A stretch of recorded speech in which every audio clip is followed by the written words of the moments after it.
if we're doing everything perfect.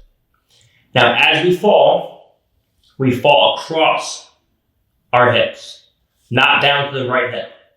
So we give a quick pull with the hand just to get slight momentum going. That as we fall right hip, 2 butt cheeks, left hip. Now we're ready to go in and insert our 2 legs once again. Okay, so that's sitting our partner up, or kind of knee, and sitting into a secondary back attack. This time, our partner falls over. She goes to step out and away.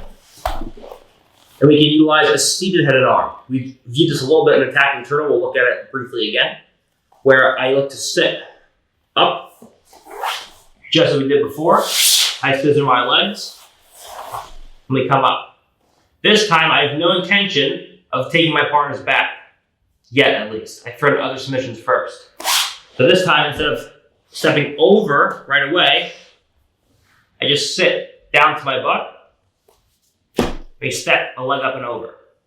So now from here, instead of falling over to our left hip, we pull our partner into our lap. But now our head is much further away from our partners. The reason it's okay now for our head to be far away from our partners is because now our partner is laying on top of our hips. So even if her left elbow, in this case, came down, she can't bring it to the floor because it runs into my hip as a wedge. Okay? And now from here, we look to lean slightly so that we can extract our right leg. And now, we have 2 weightless legs. Okay? The advantage of a seated-headed arm is that you have 2 weightless legs to work with to go into attacks on your partner. You can use both of your arms and both of your legs, and your partner is not carrying any of your weight, so any bridging she'll do is pretty useless from here as far as throwing you off. The worst case scenario, she bridges hard into you, and she gives you her back, because now she creates lower back exposure. Right now, it's seated head and arm. I have upper back exposure, but I have no lower back exposure. Now, if she bridges and takes her lower back off the floor, now she just gives you her back once again. And from the seated back head and arm, we can do a variety of things. From trapping our partner's wrist like so, going in, locking back triangles, locking front triangles if she turns towards me, locking various kinds of arm bars, Tsuchikatame, moving in. If the head comes out, we can go to side triangles. We do all kinds of things from there. Okay, that'll be more. I talked about it a little bit with the turtle. This will be more. This will be more along the lines of a triangle series, like a Oshiro Sakaku and side triangle kinds of things from there. But just know,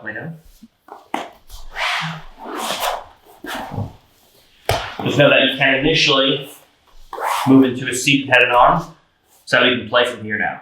Okay. Whenever we get to a seated head and arm, we pull our partner initially on top of us with the back head and arm.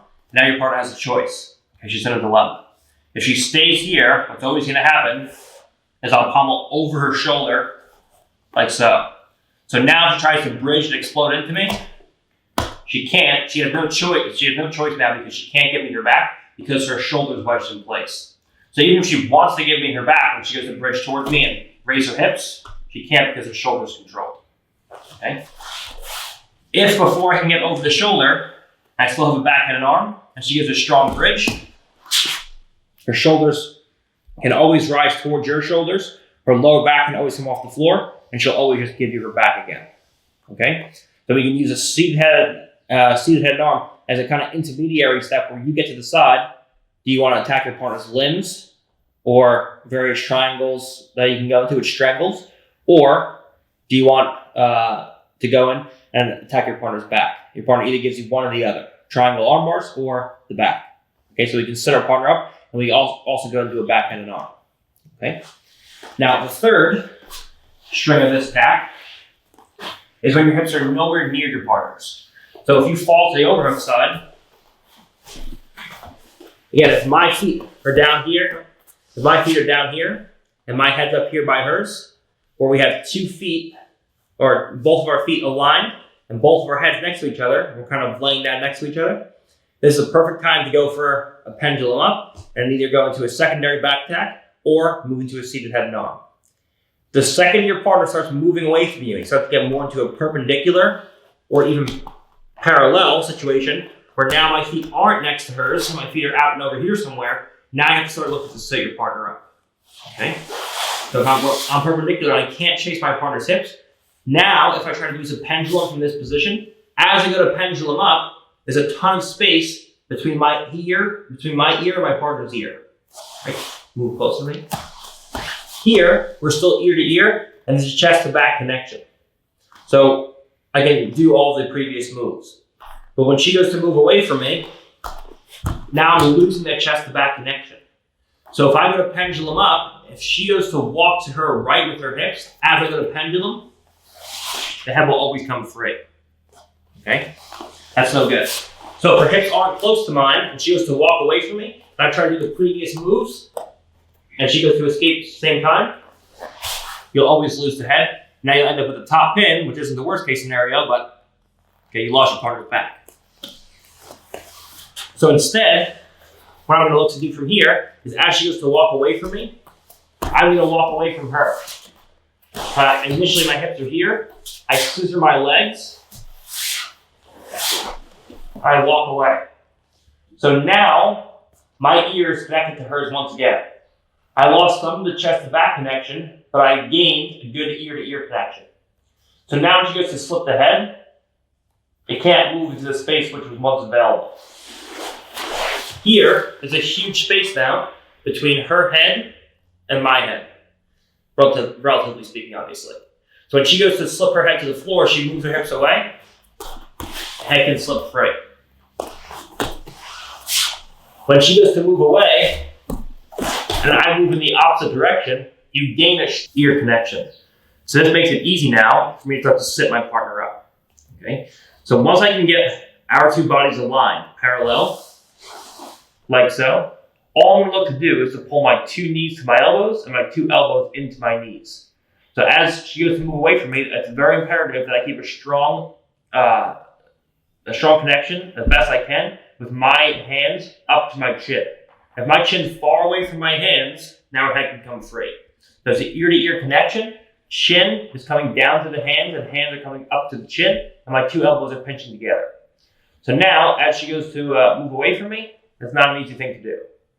Now, as my two knees come up, my two elbows come up, and we drag our partner towards us as we simultaneously sit up. Like so. Now my elbows control my partner's posture. When she goes to move to a given side to start escaping, she can't. Now I can stand and build to a base, so I swish your one leg out to the side. One leg comes up. Like so.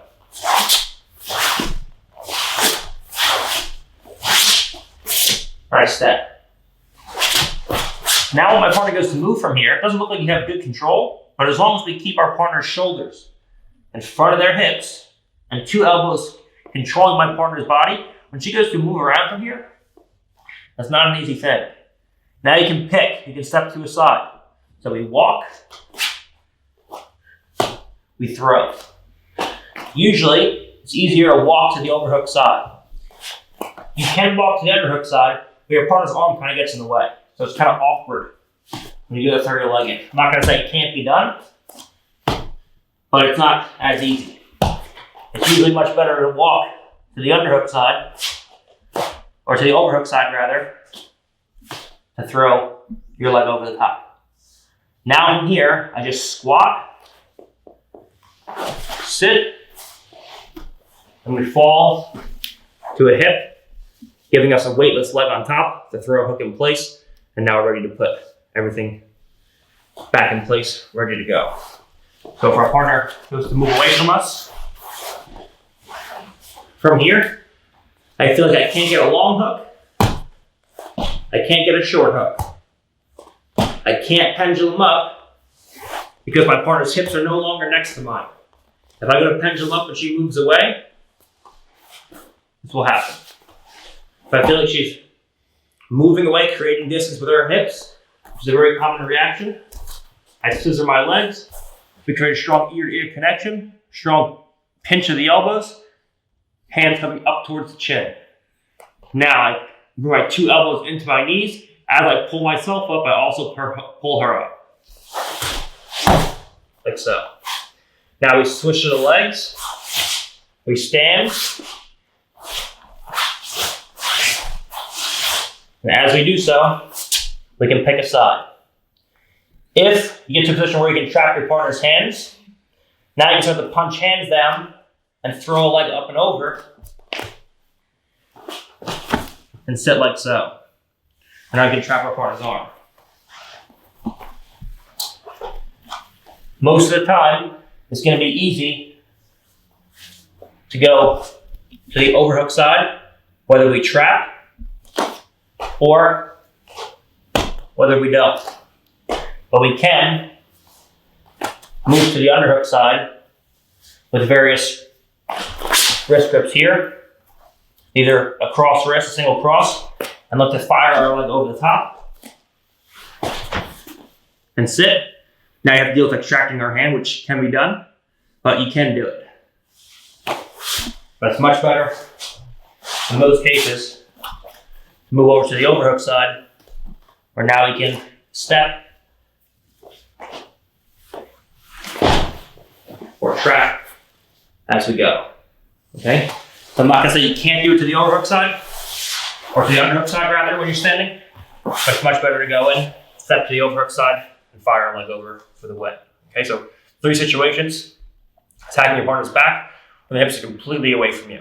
You can either 1, pendulum up and go into a secondary back attack by stepping over. 2, pendulum up and go into an intermediary position where you use a seated head and arm to either go into other attacks in your partner's body or attack their back. Or 3, as your partner goes to walk away from you and you feel like your hips are too far away from your partner's, you can move away from your partner so that your bodies are parallel, sit your partner up, and go into attacks on either side, usually